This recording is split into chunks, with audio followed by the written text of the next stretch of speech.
Welcome. It is another Human First AI Marketing Podcast. I'm your host, Mike Montague at Avenue 9. Find us at avenue9.com. My guest this week is Erich Archer, TV producer. I should say Emmy-winning producer at CGA Creative, and CGAcreative.com is the website.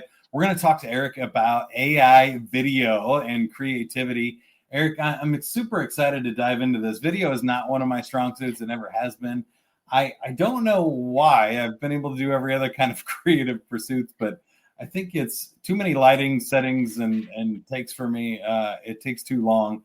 But how is this changing? And do you feel like it's getting easier or harder for humans to make good videos? Well, that's a good question. Easier, I guess, is the short answer. But it's sort of still such a different product that, you're not really saying it's easier to do the exact same thing. It's like a version of, but Yeah. you can't ignore that it's easier to produce an image. Yeah, it's an easier to That make an 8-second stock video footage for a background or a little B-roll. I don't know right, if it's right. easier or harder. It's probably harder to make a full-length feature film than ever, right? Yeah, I mean, it's still extremely difficult to make something 15 seconds and watchable with AI. I mean, we're at the Yeah. beginning stages of this, despite what the hype would have you believe that Yeah, you did can you just. see the major hype with Google's new VO? I did, yeah. I've Yeah, been in Google it for wants about to a make week now and trying it out and everything, and so I can speak to the hype versus the reality for sure. There's no question it's a powerful tool with some real advances, but it's still such uh, fist fight to Yeah, get let's talk a about reliable reality output. then. As we sit here in the middle of 2025, what does AI video really mean? Is it sort of the way I see it is what I talked about? I guess there's a lot of different features, but I think you can get a really good stock video footage or create something interesting. And then I suppose if you're an artist and you got all year, you could string together multiple 6-second scenes to create something interesting and take forever to do that. There's also some AI avatars and ways to, make people speak different languages or to maybe have a character re-say something they didn't say in a video or deepfakes and other use cases that might be interesting for marketers or filmmakers. But again, it feels like maybe it is that struggle to get it to actually look real still. Is that accurate, or have you seen any other cool use cases or ways that you're using it now? Yeah, I think we're all trying to figure out what the real use cases are, and they're still very limited, especially if you're trying to do it in a professional capacity, because the more specific the expectation, the harder it is to accomplish right now. So having to explain to clients that it's a different thing. It's not a one-to-one replacement of video production as we're accustomed to. It's a different thing. It's like a notebook and pen versus a laptop. Like they're both super useful, but they're different. And I think people need to realize, and they will realize, that it's different. It's not a one-to-one replacement. I mean, in some cases you can more easily get a B-roll shot, like you said. But I think there's still lots of good reason to use cameras and do it the traditional way, and humans to get the human emotion and things. And then there are other great reasons to use AI to tell stories that were previously impossible to tell or outside of your resources or Yeah. location or whatever. So um, it's all people just trying to figure out where it applies and where it breaks down and stuff. Where I found the easiest way to get started for me has been in editing. I found the video editing tools to be Hmm. phenomenal. I mean, things that used to take hours and hours of just jump cuts to cut out ums and ahs and silences are now done in a few seconds. I mean, Yeah. that's crazy. What have you been doing on the editing side of things? There's a lot of stuff, and it kind of keeps rolling out. Like the remix tool was one of the early things in Adobe Premiere to help us cut music, because prior to that, you were trying to Yeah. cut music to the time of the video, and that could be really difficult. and change the creative of a piece, when you do that too. So there's that stuff. There's, text-based editing, like you said. You can now, oftentimes, like if you went out and shot an interview, you'd come back and you'd try to cut that interview together, and you might wish the interviewee said something just a little bit differently. You could now more quickly, way more quickly than like reshooting that or even re-recording the audio from afar. Uh, you could just throw their voice and make a voice model and fix it, like have them generate the line you wanted in their voice, and no one Yeah. would, and you can move right on if you're okay with that kind of thing. Well, But if it's a creative pursuit and you're the writer and director, sure, yeah, sure, right? If it's a documentary style interview, yeah, right, maybe not so right, much. But I think that right. brings up ethical questions and stuff that people are going to have to wrestle with for the foreseeable future. I mean, not even talking about the ethics of how these things are done, but yeah, I mean, we're seeing all kinds of things. We can reanimate dead people and have them come back Yeah, to life in future yeah. episodes to make people say things they didn't, and the deep fakes to like use it, create things that have never been possible before. I think the accessibility thing is one of the real cool ways to do a remix is like, hey, we need a Spanish language version of this video. It's done in a couple of seconds. And Hmm. depending on how good you want those dubs, or it's in their voice and tone now, instead of Yeah. just having another actor come in and read the same thing. That's pretty cool. Yeah, those things are incredible. Accessibility, absolutely. Like, and accessibility to the tools too. You don't have to, I had to move to New York and LA to have access to some of this stuff years ago, and now you don't.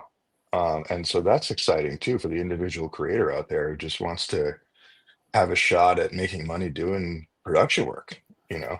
Yeah. Um, so Uh, it's exciting, it's very different. I find it very exciting, but it's very disruptive, obviously. well, that's the other question that I had for you. I think as the humans, when we look in the career, all these disruptions kind of I guess change the jobs a lot. So I worry about young people being able to get entry level jobs if all the editing, heavy lift jobs are now done by AI. You don't get that practice of. I spent most of my time in audio, and I started in radio, which is why I stink at video. But I can edit some audio, and I can clip, and I'll spend all day, leveling and doing all kinds of cool processing and effects there.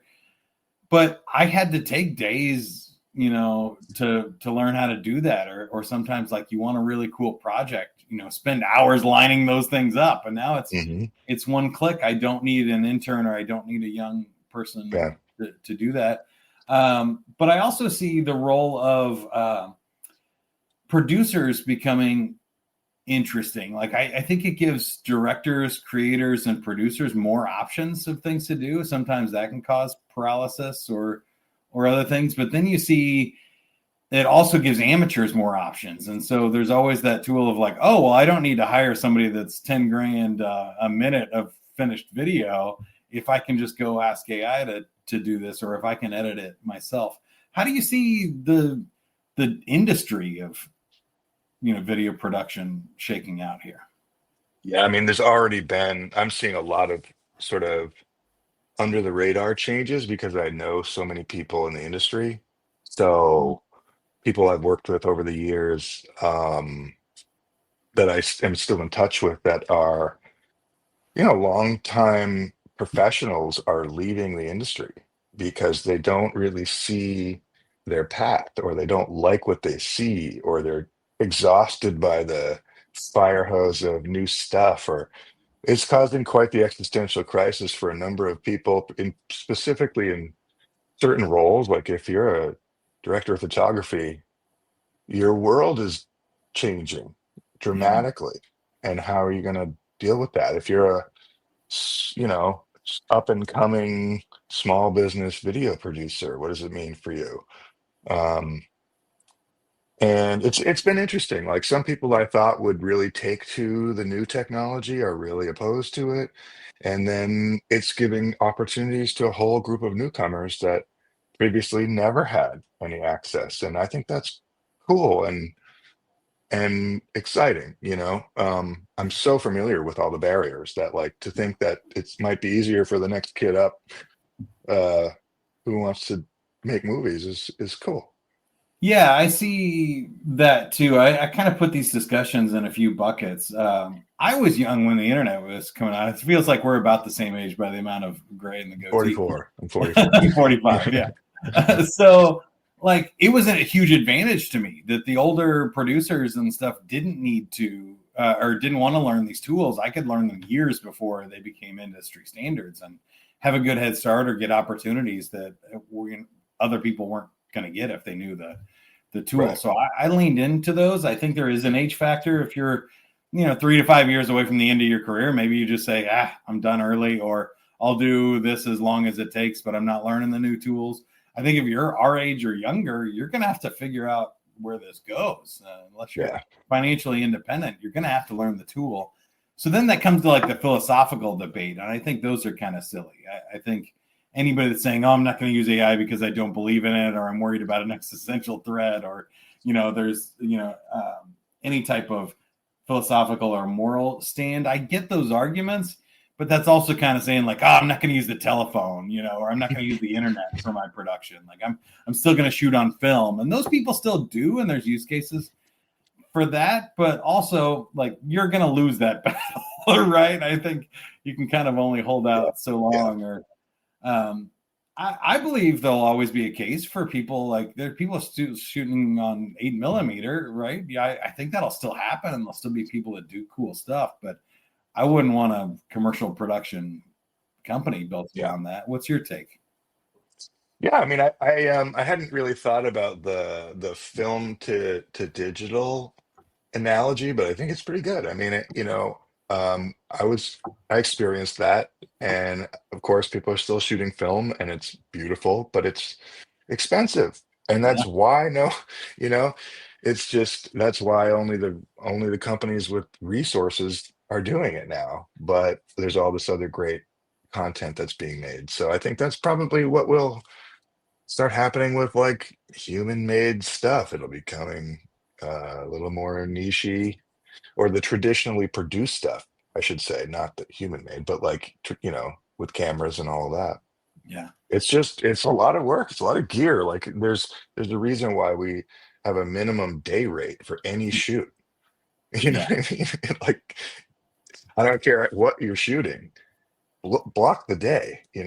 Yeah, well, I think they're, I for sure, and I think that all just means that these are style choices and stuff. And so, we saw already this year Super Bowl commercials that were 100% made with AI, or the opening, roll Hmm. to that Google event being completely generated with AI, and you could tell that it clearly was in some ways that were great. There was like, oh, this would be impossible to do even with CGI.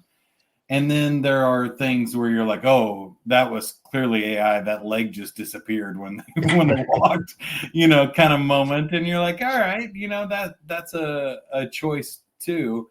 I'm interested for you. You have a cool framework. One of the reasons I want to have you on here is sort of the smarty pants idea here of like using AI for research, strategy, analysis, editing, communications, creative. There's a lot of ways we can use these tools. And I think you're probably better positioned to help us sort these out. If you were going to rank them from sort of most helpful to least helpful, how do you put these things into buckets? Well, the LLM, uh, picking your LLM is the first thing. Are you a Chat GPT, Claude, Perplexity? Perplexity Labs just came out. It's pretty interesting. I love Chat GPT. I think it's the core of it all. And I was giving a Chat GPT 101 the other day, and I was like, oh my God, there are so many features in here. There's operator, Sora, task, scheduled tasks, custom GPTs, custom instructions, like deep research, all these different things. I mean, and it's only going to become more and more of a connected ecosystem, so that your conversation that leads to Dolly will lead to Sora and just become a natural verbal prompting of video soon, and you can really see the way that they're starting to. Well, anyway, I'm going down the production road, but picking your LLM, I would go with ChatGPT. The tool that I've used the most in the generative media space is Midjourney. Mm. I like both the Discord and the browser version for different reasons, but I've used that tool consistently for a couple of years, and a lot of other tools have changed depending on their competition. After those two, I tend to be very disloyal to anyone. Like whoever's just producing the best stuff is where I'm going to jump. But I'll use Flora, I'll use Leonardo, Runway. I think Kling 2.1 is the best video generator right now. Mm. VO3 is powerful. Their audio is really incredible that they now just do generative audio right along with the video clip. That's Yeah, incredible. background sounds or sound effects and stuff design. I was also going to Yeah. say we haven't mentioned Suno yet, but being able to make theme Hmm. songs or opening Oh or yeah. background music in Suno, a few Udio, minutes, 11 Labs. 11 Labs is royal, unbelievable. yeah, You would, royalty free and stuff on those things too. It's huge. I'm sure you've been around long enough to I know know. you got to pay for some of these songs. Yeah. Yeah, it's incredible. I mean, all these things just make it go so much faster, cheaper.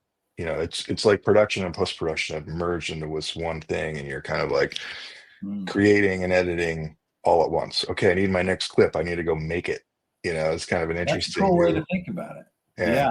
I've also found that people, I think they think too binary, like it's humans or AI, or it's AI or no AI in this project. And it's really a wide spectrum. There's a ton of cool tools, Mhm. like we said, an editing tool like Descript or something for an interview is super easy to use. And if you don't need music, then you're not putting Suno on your list. And so, Yep. unfortunately, I think we will get more ecosystems too. I agree with what you said there. But right now, you got to kind of subscribe or find all of these tools. But there's Yeah. really no excuse to not make Yeah. something or to get stuck at some point, because you can just Yeah. go find a tool that will do that. Yeah, if you like the aggregators, I love Free Pick with a K. You Yeah. can try a lot of different models in there. Runway has a lot of tools within it for different things, lip syncing and different, all kinds of different cool stuff in there. So yeah, I mean, it's very project specific. Like whatever I'm working on determines what tools I go and research and learn and use. I Um, think if you're not using AI for research and script writing and stuff like that, I think you're costing yourself a ton of time. There's no question. I mean, these are super tools in those areas: research, planning, analysis, processing. Like, Brainstorming, yeah, huge. I mean, yeah, you should never run out of ideas, right? no, Give me 30 ideas for how I could shoot this scene yeah, from different directions and explain what it is. 100%. And like you just keep going. Like those don't work. Give Yeah, me 10 more. Give me 25 more. It right. doesn't matter. And I think that's where I'm finding the most fun being a creative is just trying those things and having an assistant that will do the work super fast and not complain if I ask them to redo it 30 more times. And that's pretty cool. It's amazing. It really is amazing. I mean, I feel very empowered by it all as an individual creator because I can go idea to output all by myself, Yeah. and the range of ideas is expanded in a very unlimited kind of way. It's pretty thrilling, to be honest, that I can just wake up and do whatever I want. And I think the good news is, much like digital photography and cell phone cameras, is that we're going to see the amount of video go way up. Hmm. So that can bring with it positives and negatives. What do you think the positives are going forward with just more people being able to make video and make better video? Well, I would think that there is, um, people could consume more if there was more, and I would think that the quality will go way up for like the for everything. So the crappy stuff will get better, and the good stuff will get way better. Yeah. And there'll be more voices, which is a great thing. Um, And yeah, I mean, so that's I guess my answer. I Yeah, think the quality goes up, and people will have to people have more choices, and at a certain point we can only consume so much. So then I it's think we're merit getting based, there. I think we're creating more video on things, platforms like YouTube and stuff that Yeah, any one person could right. consume for sure. And really, when you look at the number of streaming services and everything else too, there's just more shows than you can watch, yeah, on time in the day coming out, which is going to create some other challenges, but it also creates, I think, opportunities for people that can do cool stuff. So I want to ask you one more kind of positive question about like creative things you're seeing people do with it, because I'm seeing in the near future, I think you could have choose your own ending movies that are like generated on the fly, or you could personalize a movie where it Hmm. could put this character in the city, or use your names, or use your profile that you're logged into Netflix and know, oh, this person likes this and this show. Like I can change my story to match stuff that they like, or even just using AI to create fantastical scenes that have never been able to be made before. And I think we're going to see some really creative people do mind blowing stuff in the next couple of years that Yeah. just, like we did with CGI and Star Trek and Star Wars and stuff. Like you're going to see things be possible that were never possible before. Yeah, That's going to be really 100%. fun. I've So, started to see some of those things. I mean, there's some people putting out some early work that is really remarkable. I saw one that was a deep fake spoof that was incredible. I think it was all VO3, and it was like, oh no, you know what it was? It was all influencers from the Bible. So it oh, was, you got to look for it. It's a brilliantly done thing. Like, uh, Mary and Noah and all these characters from the Bible are like, you're watching them and they're in their environment. They're saying snarky things. It's like, it's very, they're being influencers. It's we've amazing. already starting to see like the Mona Lisa come alive and talk and move, or other Hmm. things. Like I can see art installations and other video Yeah. things like being really cool, or like we said, being able to talk to really cool AI Yeah. avatars of people. But outside of that, you got me thinking of with the deep fake things. Like I think creative people will play on that and combine fake with real stuff, Yeah. and we've kind of already seen that with Harrison Ford playing himself as younger actors, and the same thing with Mark Hamill, and being able to do some Hmm. really cool storytelling. If we can make Luke Skywalker young again, or older, make younger characters older. There's a ton of cool things that we could do with different Yeah. actors before, but now all of a sudden it's a different take when you're seeing Yeah. that real actor, or other, um, just creative ideas. Have you Yeah. seen any other examples of what you can do with AI that maybe people aren't aware of yet? Yeah, well, a couple of my projects. I did a Ken Burns style documentary using generative AI about my great great great grandfather. So I got to like learn about him, and I made a custom GPT with everything I learned about him and kind of simulated interview, and I used that Cool. exchange as the voiceover.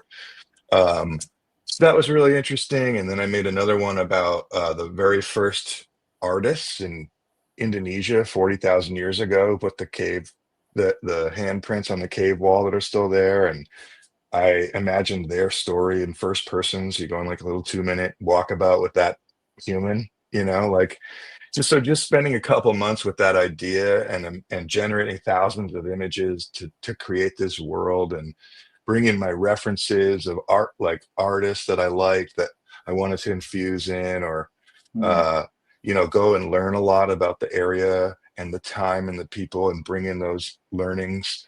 And so it's a very educational, creative experience. And at the end, you can tell a story that, there's no way I could fly to Indonesia or do it in a green screen set or get actors and props and scenes and VFX and all of that. I mean, forget it, impossible. And here I am getting to make a little short film this way about that subject matter. So, and it was all based on my children's textbook that I just saw one day and was inspired by. They were learning about the first artists, Yeah. you know.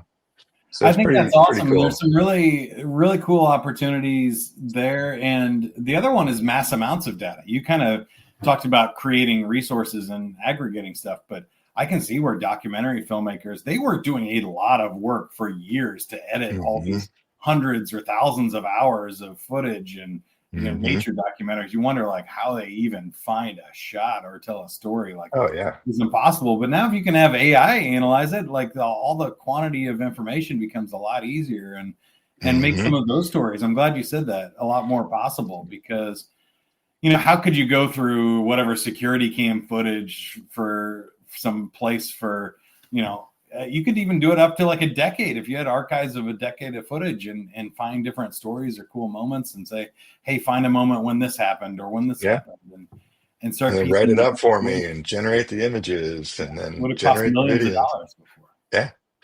It's a just that use case alone of like looking back at your personal histories and making short films from them because you Yeah. can. You know the stories, you might have some imagery like I did, had a few pictures, some like research my dad did. And so it's like, all right, here's this creative brief, and now Midjourney can make it look cinematic and real and gorgeous, like, and I know how to make a video. So It's amazing. I'm looking forward to seeing what you do next, and we'll talk about that here in a second. But I want to ask you the hard question, which is if you project out like within our lifetimes, let's say like 30 years from now, mm, what do you think it is? Is it like Star Trek holodeck video where we're all experiencing 4D visualizations? Is it still flat screen stuff, some version of augmented virtual reality, or just all of the above? What do you think?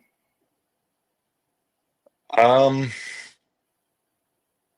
Will we be able to tell the difference between real and fake footage? I just genuinely don't know. I have Yeah, no idea, and I would be just wildly guessing yeah. at any of it. What's your preference? What would you like I to see I before hope we I hope it all becomes a public good. I hope that no one monopolizes it to the point that it is bad for people beyond the disruption of jobs and things that it's inevitably going to cause. I hope that it becomes unmonetizable by any one big company and more of a public good that benefits everybody. I hope that is ultimately what happens. I love that. And I think if that happens, the rest of it will sort itself out. Like if there are fake and bad actors, there'll be more good actors than bad actors. And there'll be room for creative exploration and stuff like we've had up until this point, really, in history. Is Yeah. Yeah. when there's freedom, you get good stuff, you get bad stuff, and it sorts itself out. Things that Right. people spend hundreds of millions of dollars on in Hollywood tank and nobody ever watches, and or it never even gets released. And things that people spend $0 on in their own personal time can go viral and get hundreds of millions of views or make Hmm. millions of dollars. I hope that's still the case too. That's Me cool too. Yeah. thought. All right, you can find Erich Archer, Eric with the CH on LinkedIn. Technically two CHs in Erich Archer. And you can go to cgacreative.com to find more information. But Eric, how can we help you or how can you help us? Oh, thank you for the question. I'm just trying to get the word out about what I'm doing. I'm happy to talk to anyone who might want to produce some generative AI video work, or just start learning about it. I'm going to start offering a course.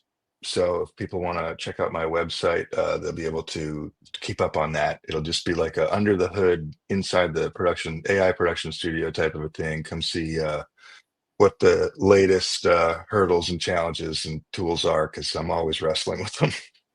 Cool. I'm looking forward to that. And I think there is, it's a team sport because there's so many tools and so much you can do with AI that it's impossible for any one person to know. So I appreciate you coming on the show and sharing what you've been doing on your side.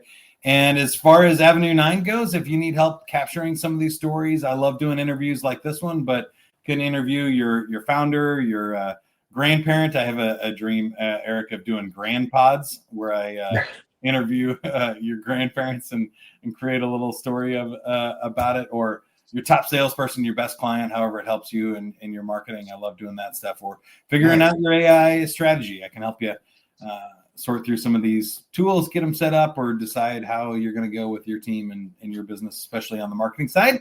Go to avenue9.com. And until next time, good luck. Have fun, everybody.